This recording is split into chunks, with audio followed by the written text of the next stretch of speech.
All right, boys and girls, we are getting into Greek mythology today. The Greek gods, Zeus, Poseidon, and the rest of the Olympians. All right, so let's see what we got here. Learning objective: describe the gods of Greek mythology. Mythology is your word. Mythology just basically means the story of the gods. Mythology. All right, moving on. Summary questions. A little different this time. You have to come up with your own summary questions. You have to use the words in the learning objective to help you.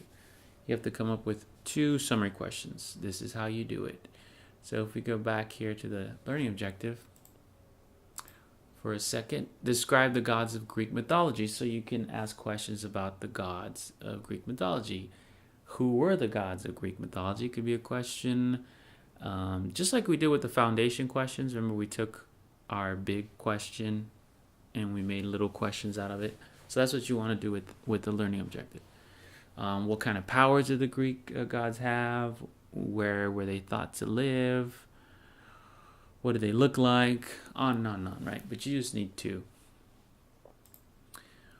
All right, and you do that not now, but you could do it. You could do it as you have time, but you could definitely at the end of the skill development. All right, building background. Most people have heard of the stories of the Greek gods. They are so fun and interesting that people still talk about them today. In fact, you probably already know some of them. For example, the picture over there on the left. Can anybody guess who that is? Of the Greek. It should be Greek. If you said Apollo, you are correct. Yeah, Apollo was the god of the sun. You can see the sun in the background there. All right, let's go to the next one. I love this picture in the background. It illustrates the story of Demeter and Persephone. Anyway, the ancient Greeks were polytheistic, meaning they believed in many gods. Yeah, poly means many. Theistic comes from the word theo, meaning God. So many gods. Greek mythology is a collection of stories about gods and heroes that try to explain how the world works. So today we have science to tell us how the world works. But back then they didn't really have science, at least not at our level. And so they came up with stories to explain what was happening in the world. All right, next one. Okay, the gods were believed to live on Mount Olympus. Mount Olympus, much like humans, they bickered and fought and got jealous of each other. For example, Zeus cheated on his wife Hera many times. The goddesses once argued over who was the most beautiful, which caused a war. That would be the Trojan War. And Hera once tried to kill her son Heracles, you know him as Hercules, by sending serpents to his crib, but of course, Hercules strangled him to death. Even as a baby, he was bad A. All right, let's go to the next one. Besides being like humans, the gods also had great powers. Yes, they did. For example, Demeter had power over everything that grew in the earth, crops, flowers, trees. She could stop crops from growing, and she once did when her daughter Persephone was taken by Hades. We'll watch a video about that. Poseidon can control the sea. He was known for sinking ships, and of course Zeus, the king of the gods, could throw down lightning bolts if he was angered. So don't pee him off. All right, so next is going to be a list of the gods. So the Greek gods. Can anybody guess who's on the left? Oh, that's too easy. Zeus, that's right.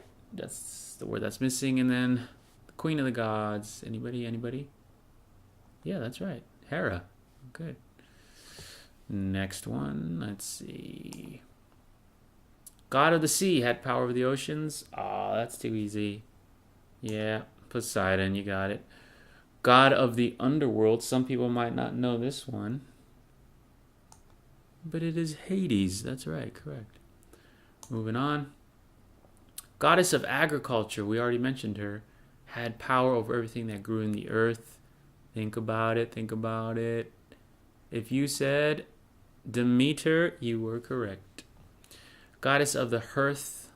A hearth it's like it could be considered a fire or a fireplace or a floor next to a fireplace, or it could be considered a home, and that was the lovely Hestia.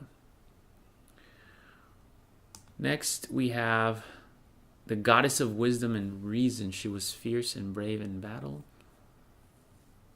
Think about the city that we learned about. Athena, that's right. And we already saw this dude before, god of the sun. He was also god of music. Apollo. Moving on. Goddess of the moon, hunting, and the natural environment. That would be Artemis. God of war had great power and strength in war. Well, of course he had strength in war. He's the god of war. He's not going to have strength in the kitchen. He's not a cooking god. If you said Ares, that guy in fourth period, you were right. Next, we have the goddess of love and desire and beauty. She had a magical girdle that made everyone desire her. A girdle is like a belt. That's all it takes. It's just a belt to get you. Okay, all right.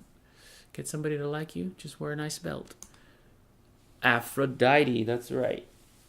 And then we have the god of metalworking. It's kind of a boring Hephaestus. It was more. He was god of volcanoes too, but I guess he was not that exciting. God of celebration was Dionysus. It's also known as the god of wine. The messenger god, last but not least, with the little wings on his feet. It is Hermes. You're right. All right, let's see what's next. We got skill development. All right, so the next page, or on the back of the page, we have the first god. That's too easy. Thunderbolt, come on. So you write the name of the god just above the picture, just like I have it here. That's Zeus. God's powers. Anybody remember Zeus's powers? If not, you can go back and check. But you want to write down his powers in the box provided. And it should be had power over lightning and thunder. The one on the right, in the right column over here, that one's a little different.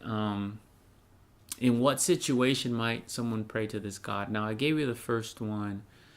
For example, if an ancient Greek was traveling during a thunderstorm, they might pray to Zeus to help them arrive safely, since Zeus controls thunder and all.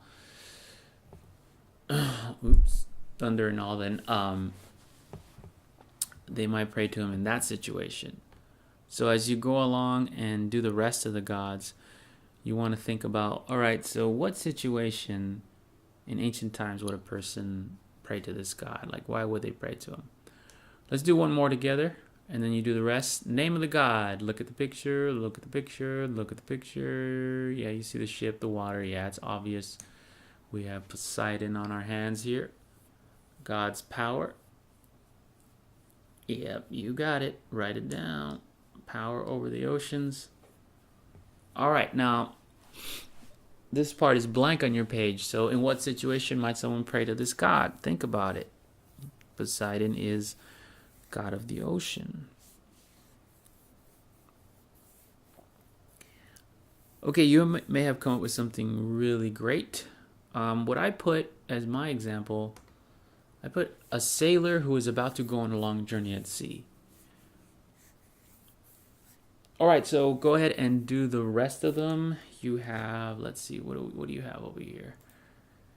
You have, we did 2, you got 1, 2, 3, 4 more to go. get the name down, get the power, and then get what situation might somebody pray to that God.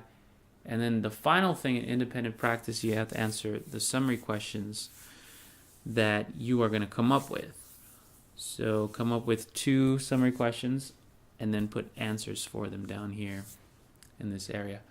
All right, that's about it for this lesson, folks. Thanks for watching. Don't forget to subscribe and to like, and I'll see you later.